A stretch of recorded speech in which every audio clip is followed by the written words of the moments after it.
ఒకప్పుడు ఇంటి ముందట ఒక వేప చెట్టుంటే ఆ ఇంటికి ఒక వైద్యుడున్నట్టే అని నమ్మేవాళ్లం.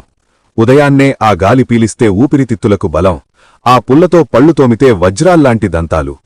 అమ్మమ్మలు వేప ఆకులతో దిష్టి తీసేవారు, రోగాలొస్తే వేప కొమ్మలతోనే చికిత్స చేసేవారు.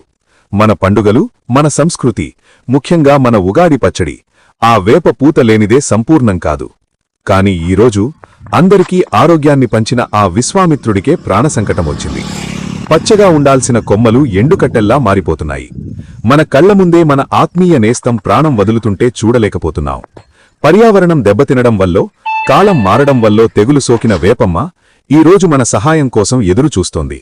మనల్ని కాపాడిన చెట్టును ఇప్పుడు మనం కాపాడుకోవాల్సిన బాధ్యత మనదే. వేప చెట్టుకు సోకిన ఈ డైబ్యాక్ తెగులును నయం చేయడానికి ఇప్పుడు అందుబాటులో ఉన్న ఆధునిక పద్ధతులు ఇవే. 1. శస్త్రచికిత్స, కత్తిరింపు. ముందుగా ఎండిపోయిన కొమ్మలను గుర్తించండి. ఎండిన భాగం కంటే కనీసం 2-3 అంగుళాల కింద ఉన్న పచ్చటి భాగం వరకు కత్తిరించాలి. కత్తిరించిన కొమ్మలను వెంటనే కాల్చివేయాలి, లేదంటే ఆ శిలీంధ్రం మళ్లీ వ్యాపిస్తుంది. 2. శక్తివంతమైన మందులు, అడ్వాన్స్డ్ ఫంగిసైడ్స్.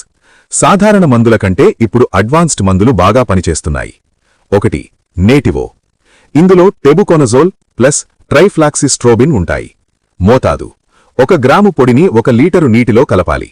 2. స్ట్రెప్టోసైక్లిన్. ఇది ఒక యాంటీబయాటిక్.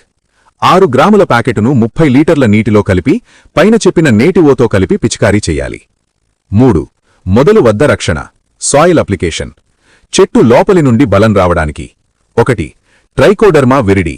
ఇది ఒక మంచి బ్యాక్టీరియా. 100 గ్రాముల పొడిని పశువుల ఎరువులో కలిపి చెట్టు మొదట్లో వెయ్యాలి. 2. వేపపిండి.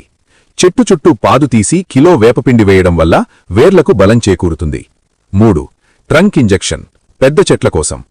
చెట్టు చాలా పెద్దదిగా ఉండి పిచికారీ చేయడం సాధ్యం కాకపోతే చెట్టు కాండానికి రంధ్రం చేసి సిరింజ్ ద్వారా మందును నేరుగా లోపలికి పంపిస్తారు.